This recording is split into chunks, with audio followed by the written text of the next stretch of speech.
irmãos dos dois lados da vida, nós reiteramos o nosso abraço aos 34 anos da Casa Mãos Unidas. Todos aqui são amigos nossos de tanto tempo. Temos essa alegria de compartilhar as visitas uns aos outros, nos apoiando, nos auxiliando. E assim a gente vai conduzindo esse trabalho que a gente se dedicou, que a gente ama, para todos que querem conhecer um pouco mais o Mestre Jesus. Hoje é uma dessas oportunidades. Nós estamos trazendo aqui comentários ao Evangelho segundo Marcos. Então aqui tem um detalhe, vamos dizer assim. Emmanuel que interpreta Marcos. Emmanuel que interpreta o que Marcos nos traz e o Chico psicografou. Então nós temos aí três personalidades, né?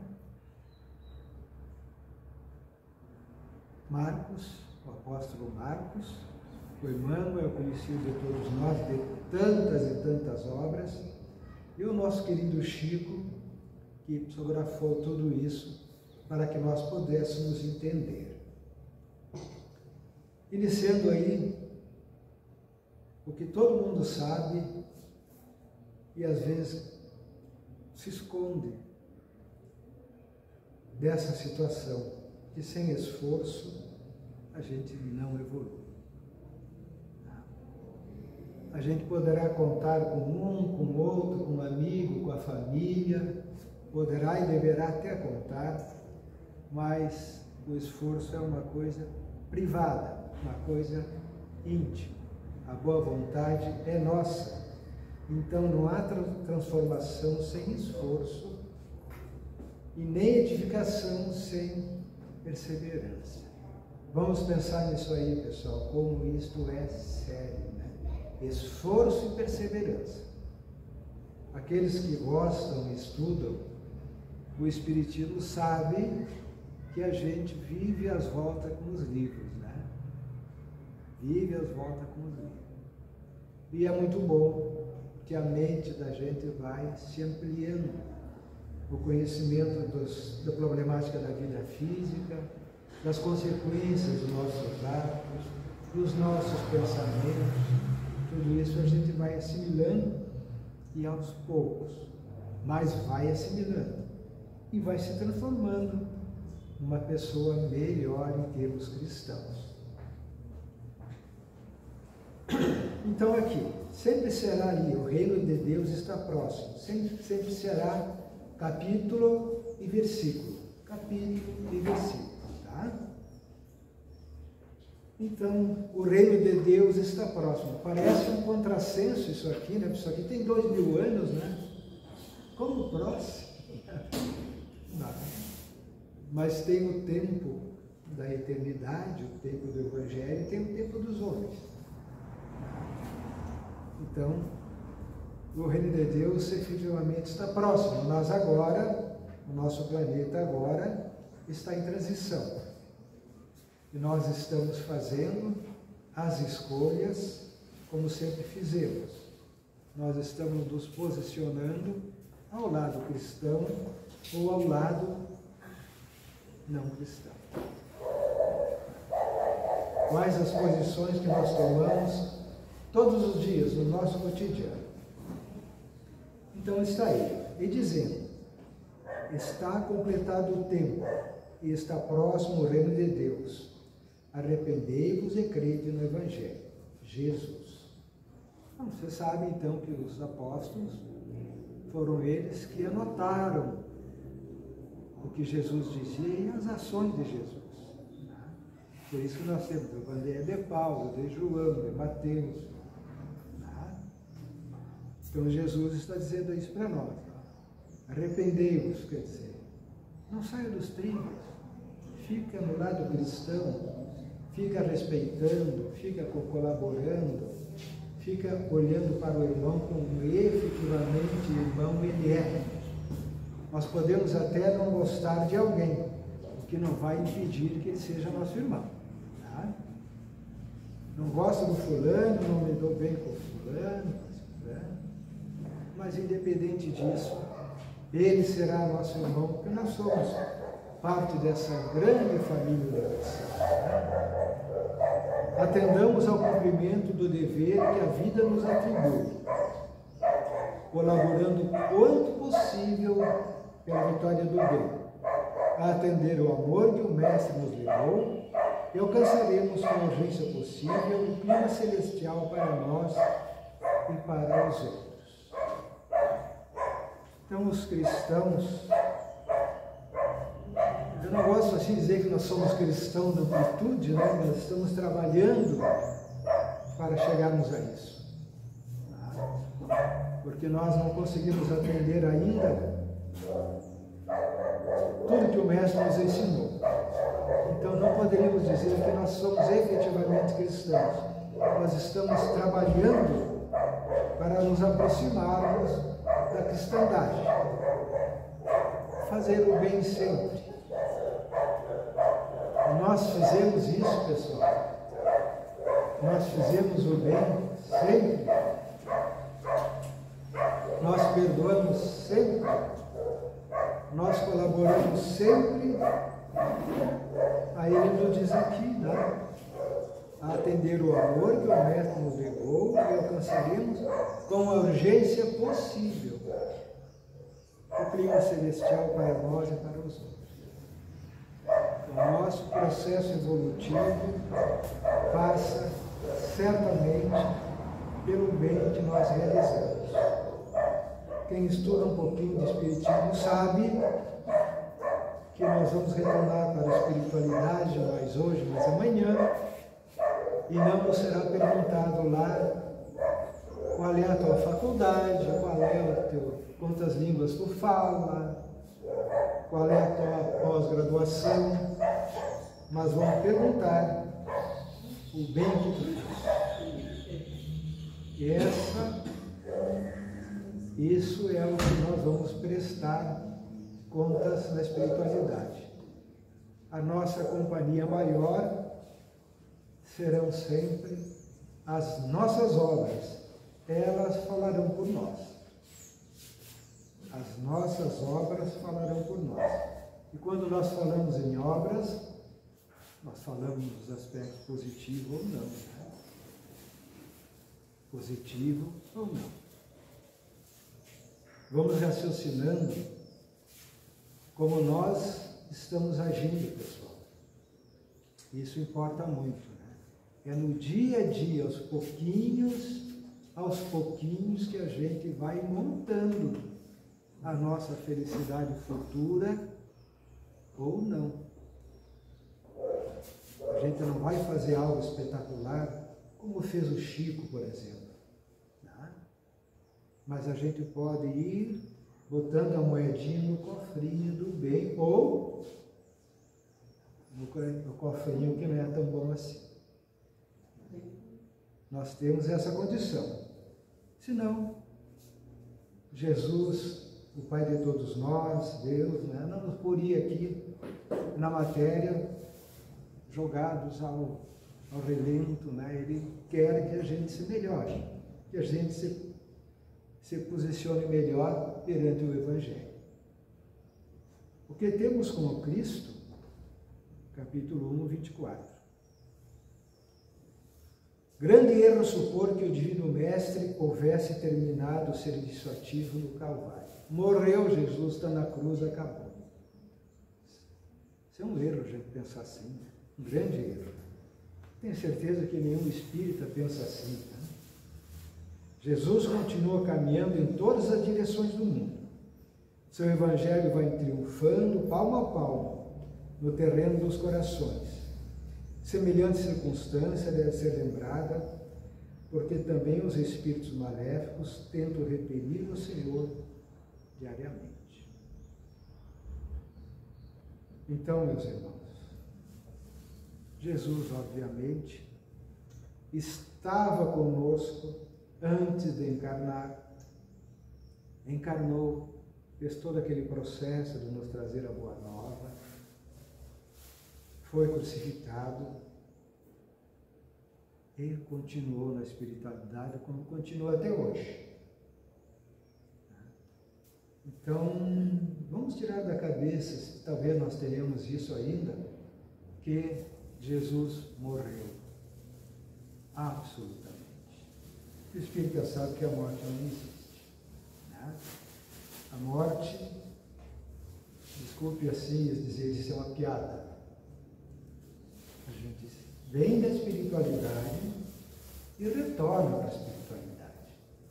Vem pelo processo do nascimento natural e retorna pelo processo da morte do corpo físico. Então nós não estamos dizendo nenhuma novidade. Né? E esse é outro aspecto aqui, pessoal. Semelhante circunstância deve ser lembrada porque também os espíritos maléficos tentam repelir o Senhor dos nossos corações diariamente. Caso espírita eu fosse isso aqui, só para a gente comentar, onde tem gente, tem pensamento diferente. Não raramente onde existe um ponto de luz, as trevas estão de olho para jogar um contra o outro e tal, e às vezes a gente não se apercebe e cria confusão dentro de uma casa espírita. Como a gente cria confusão dentro do nosso lar, da nossa casa. Então, vamos abrir o olho com isso aí.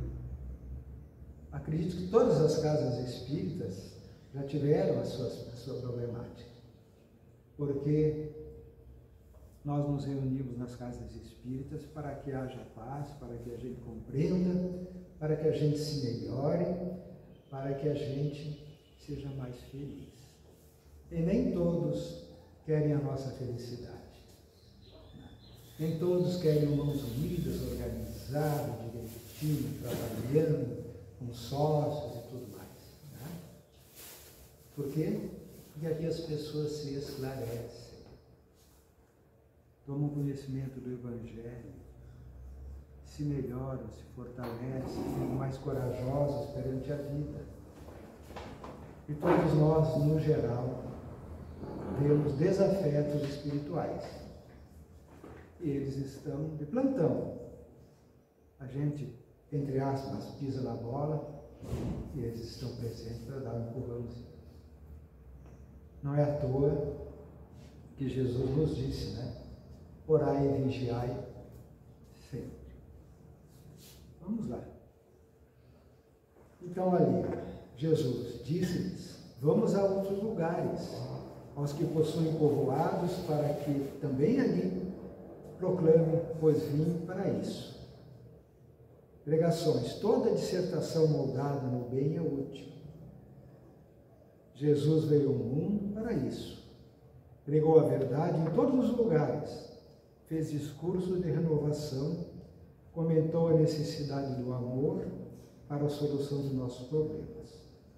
No entanto, misturou palavras e testemunhos vivos, desde a primeira manifestação até seu apostolado sublime na cruz. Jesus, pessoal, não escreveu nada, mas exemplificou tudo. Tudo que Jesus disse não foram só palavras. Não é fácil falar, né? Falar é uma maravilha, né? A gente vai pegando do jeito e fala. Não. Mas exemplificar é outro papo. É outra história e é como a gente comprova se conhece ou não um pouco do Evangelho de Jesus e o que está fazendo com a sua vida. Olha ali, ó.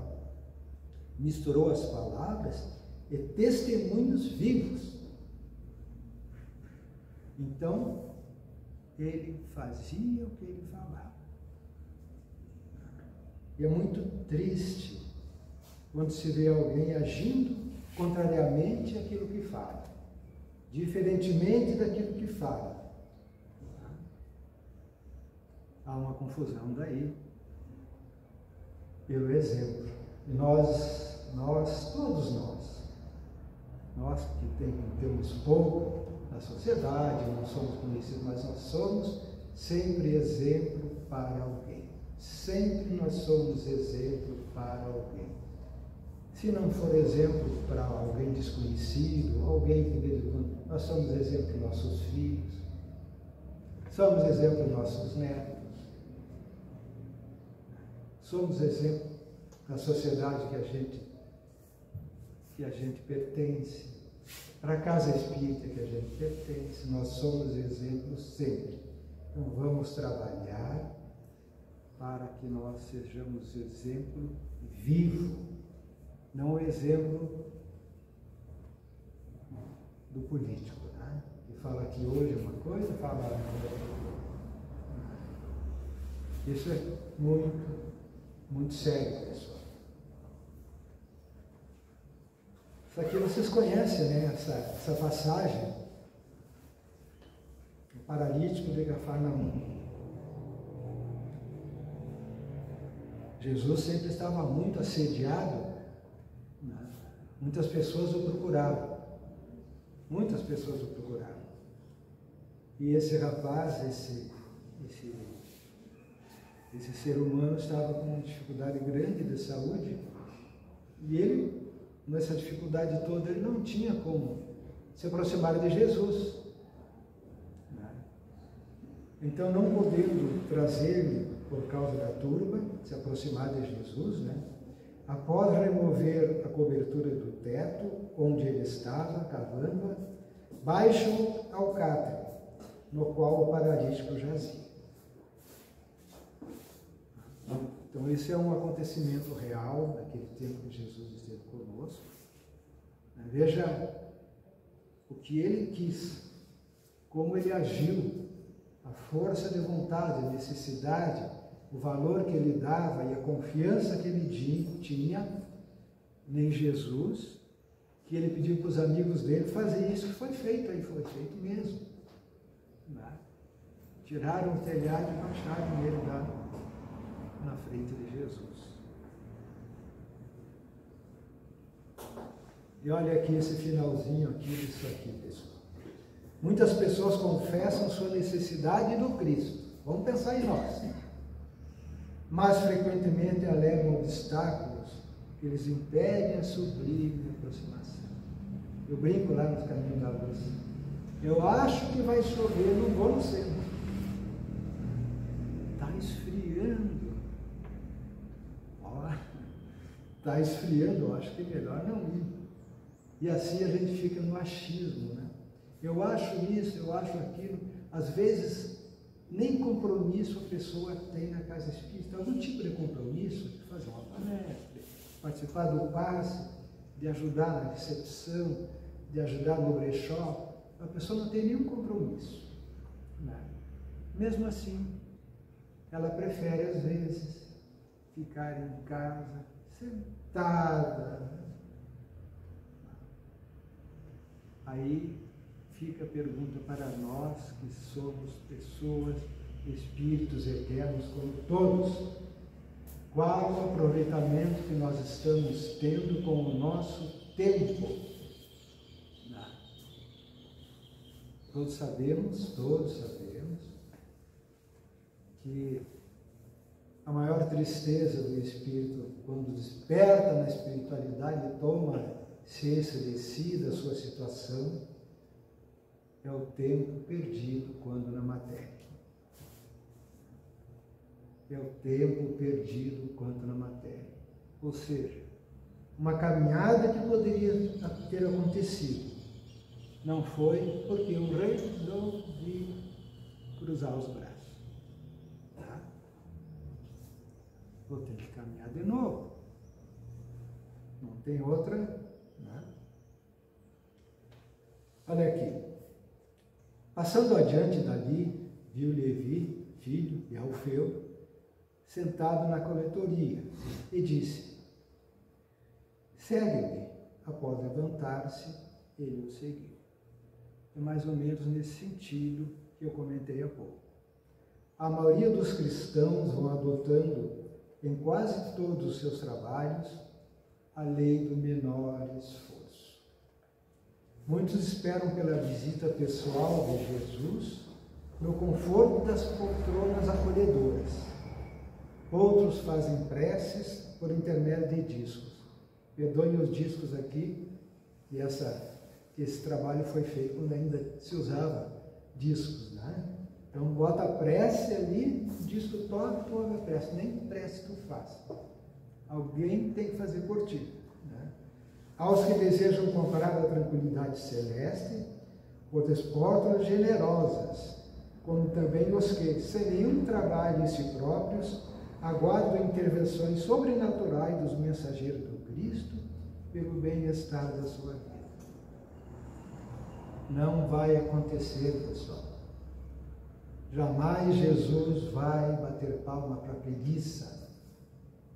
E nós não temos nada de especial para recebermos uma visita pessoal de Jesus, ou mesmo de espíritos de alta hierarquia. Porque no universo tem uma lei chamada lei do merecimento.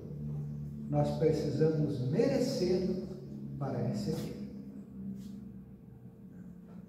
Se nós não trabalharmos para merecer, se nós recebermos tudo de mão beijada, nós iremos nos transformando cada vez mais daquelas pessoas preguiçosas que não tomam posição com relação a si mesmos. Vamos pensando, gente.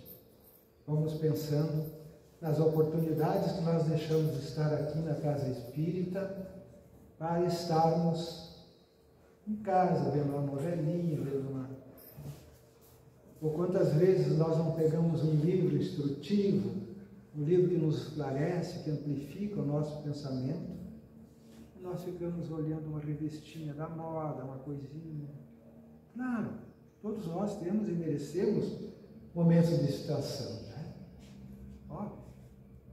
Mas é muito interessante a gente cuidar da gente em termos eternos, no que efetivamente importa para nós como criaturas eternas. Todos sabemos, né, pessoal? Nós somos eternos. Nós somos muito antigos. Muito antigos. Então nós vemos aqui crianças, né? Vemos os 70, eu fiz 70 em agosto, né? Mas nós, espíritos, somos todos muito antigos. E vamos aproveitar, então. Vamos melhorar. Nós temos essa condição de melhorar. Se assim não fosse, nós não estaríamos aqui encarnados. Para que aqui estar se não tivéssemos condições de nos melhorar? Levantar e seguir. Pergunta a ti mesmo se estás seguindo a Jesus, ou apenas as normas do culto externo, do teu modo de filiação ao Evangelho. Isso é muito importante, porque levantar e renovar-se ainda é o nosso lema. Hein, pessoal? Nós somos só por fora, cristãos, ou nós somos por dentro? E que nós, como é que nós estamos agindo? Nós vamos tomar a hóstia e estamos livres de todos os pecados. Aí na segunda nós recomeçamos como comerciante, logrando os outros, falando dos outros. Que tipo de cristão nós estamos pretendendo ser? Vamos lá. Vamos repetir o que a gente disse. Isso acontece dia a dia. E renovar-se, pessoal, é melhorar-se. É melhorar-se. A gente não fica feliz quando ajuda alguém. A gente não fica feliz, claro que eu estou falando por mim, quando tu deixa um leitinho lá sábado solidário do Banco de Alimentos. Então, aos pouquinhos, a gente pode fazer muitas coisas boas. O que a gente não pode é ter esse sentimento de tristeza, de fraqueza, que acha que é merecedor dos melhores olhares de Jesus. A gente pergunta assim, por quê? O que tu fez de tão especial que tu mereces tudo isso? Conhece a ti mesmo. Sócrates, 500 anos antes de Jesus, nos dizia isso. Conhece a ti mesmo. Precisa um pouco de coragem para a gente se olhar. Como a gente se conhece? É nas nossas obras. Então nós mesmos podemos fazer esse exame. Né? Olhar no espelho, esse sou eu. O que tu tem feito? Como tu tem agido? Quais são os teus objetivos? E a gente pode tropeçar, mas vamos voltar, vamos corrigir e vamos continuar. Jesus, ouvindo isso, diz: não são os que têm necessidade de médico, mas os que são doentes. Não vim chamar os justos, mas os pecadores. Vemos assim que a lei de Deus não se conforma com o mal. Ao contrário, opõe a cada instante o socorro do bem. Usa cada hora a compaixão sem termos, e o perdão sem limites. Porque o próprio Jesus, perante os nossos males, exclamou complacente: em verdade eu não vim curar os sãos. Qual era o sentido de Jesus encarnar se nós todos fôssemos sãos? Não precisaria, né? Todos fôssemos pessoas boas, bons cidadãos, com uma doutrina boa para seguir. Não haveria necessidade de encarnar. Então ele encarnou porque nós somos ainda pessoas doentes. Passados 1024 anos da presença física de Jesus entre nós, como está o nosso planeta? Como está o nosso planeta? O nosso planeta é conhecido como um planeta hospital. Por que será, né? Por que o nosso planeta é conhecido como um planeta hospital? Porque nós ainda temos futilidades, orgulhos, egoísmos, e assim vai. Quando falo nós, somos nós encarnados e nós desencarnados. A humanidade é os dois lados. E vejam vocês que nós fizemos parte de uma galáxia, que é a Via Láctea. Via Láctea porque ela é bem clarinha, né? Via Láctea. A Via Láctea contém ao redor, pode ser mais, pode ser menos, de 200 bilhões de estrelas. O Sol é uma delas. E o nosso planeta faz parte dessa uma. Então vejamos como nós, o universo todo, né? Nós somos assim. Então a nossa caminhada é longa e ainda bem que Jesus é complacente conosco até hoje. Até hoje. Ele aguarda. Mesmo depois que houver essa transferência para esse planeta inferior daqueles que assim se posicionarem, tomara que a gente não esteja nessa leva, né? Eles também não serão abandonados. Levantar e seguir. Pergunta a ti mesmo, se está seguindo a Jesus ou apenas as normas do culto eterno, do culto externo. Isso aqui já pintei, né? Tá. Estende a mão e ele estendeu, e foi restaurada como a outra. Mãos estendidas. Quando estenderem tuas mãos ao Senhor, não esperes facilidades ou prerrogativas. Aprende a receber assistência, porque o divino amor te restaurará as energias, mas não te proporcionará qualquer fuga às realizações do teu próprio esforço. Vamos orar, vamos pedir, certamente vamos receber, mas teremos que arregaçar as mãos e trabalhar. A gente aprende até a orar. Orar não pode ser sempre aquela pedir. Temos que aprender a agradecer, a pedir forças para conseguir. Nós não podemos pedir que os nossos problemas sejam solucionados, mas que nós tenhamos discernimento para poder fazer isso. Porque aí nós estaremos agindo em prol de nós mesmos. Se nós tivermos ajuda de terceiros, ótimo. Mas se nós não tivermos, nós estaremos fazendo nós por nós mesmos. Pois que fizeram a vontade de Deus, este é meu irmão e esta é minha irmã. Perguntaram a Jesus, quem é sua mãe, daí ele deu essa explicação. Aquele que estiver fazendo a vontade de Deus, este será meu irmão, minha irmã, minha mãe.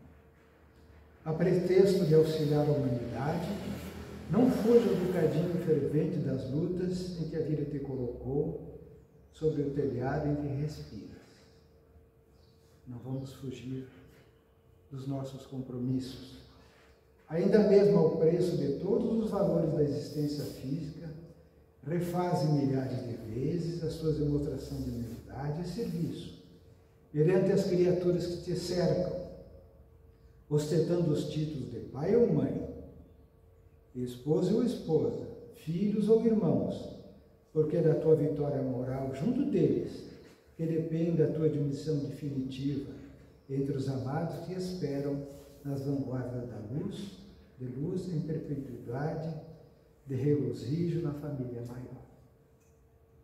Olha aí, pessoal, família. Não. Nem sempre é perfeita, quase sempre não é perfeita. Nós sabemos que a nossa família, às vezes, tem espíritos que encarnam, que são desafetos nossos,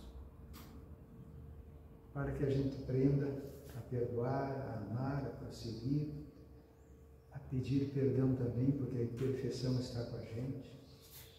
Mas é nesse primeiro lugar, nessa família biológica que é formada, é que nós exercitamos a nossa paciência, o nosso dever, etc. Me perdoe, vou falar uma coisa privada. Eu sou divorciado, faz 30 anos. Tenho uma outra companheira, mas eu tenho um esforço diário para que aquela família que ficou continue sendo uma família para mim. Óbvio que é diferente, né? Mas nem por isso eu vou deixar de trabalhar diariamente para que a paz exista, para que a paz continue, para que a amizade melhore, né? Porque uma união não deu certo. Se ela não deu certo por minha causa, eu vou responder por isso. Certamente. Mas separar-se não é dar as costas para aqueles que antes fizeram parte da nossa família e continuam fazendo. E as coisas vão se ajeitando, vão entrando no equilíbrio e a vida prossegue. Em vez de tu construir inimizades sérias para o futuro ou ódios, tu constrói amizades possíveis sim. Então, ocorrendo a aprovação, a perseguição. Todos sabem principiar o ministério do bem, poucos prosseguem na lide salvadora. Raríssimos terminam a tarefa edificante. Entretanto, por outro lado, as perigosas realizações da perturbação e da sombra se concretizam com rapidez. Um companheiro começa a atrair seu compromisso divinos e, sem demora, efetua sem demora o desejo. Outro enceta a plantação do desânimo e lesto, alcança os fins a que se propõe. Outro ainda inicia discórdia sem detença, cria desarmonia geral. Realmente é muito difícil perseverar no bem e sempre fácil atingir o mal. É esse capítulo. Começar na casa espírita é fácil. Tudo bom, né? Vamos trabalhar, mas perseverar quando os problemas aparecem, isso, vem aparecendo isso. Mas eu vou me misturar, né? Trabalhei tanto, não quero mais saber. Tem gente que tem a tendência de se acomodar. Mas, todavia, depois fica mais difícil. Não se preocupe que chegou no fim. Então, as ansiedades da era, o engano da riqueza, os desejos a respeito das demais coisas, penetram e sufocam a palavra, tornando-se frutífera. O mundo tem muitos convites físicos, emocionais, de vícios, etc. Muitos convites. E nos são oferecidos diariamente. Então a nossa fé, a árvore da fé viva não cresce no coração miraculosamente, pessoal. A fé do Espiritismo é a fé do raciocínio. É assim, mas por que é assim? A conquista da crença edificante não é serviço de menor esforço. A maioria das pessoas admite que a fé constitua milagrosa auréola doada a alguns espíritos privilegiados pelo favor divino. Isso, contudo, é um equívoco, lamentadas consequências. A lição do Evangelho é a semente viva. O coração humano é receptivo, tanto quanto a terra é.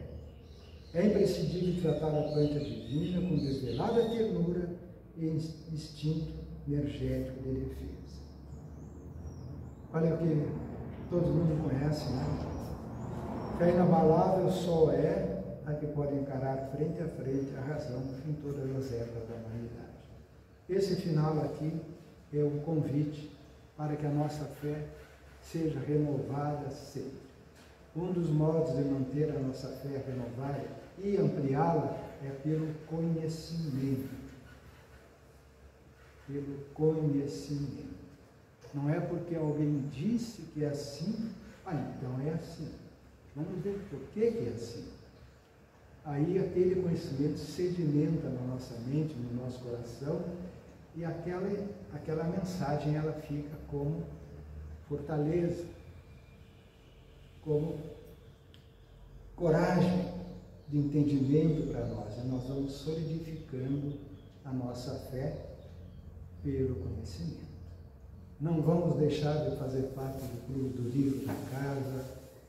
Se nós não temos condições, vamos pedir o livro emprestado, mas vamos ter a companhia do livro espírita, que ele abre a nossa mente, melhora o nosso entendimento e o nosso coração melhora junto, porque a nossa fé vai pegando uma expansibilidade muito maior. Pessoal, desculpe se foi um pouquinho longo, era isso que a gente tinha trazido. Esse é o nosso livro, isso nós tiramos desse livro.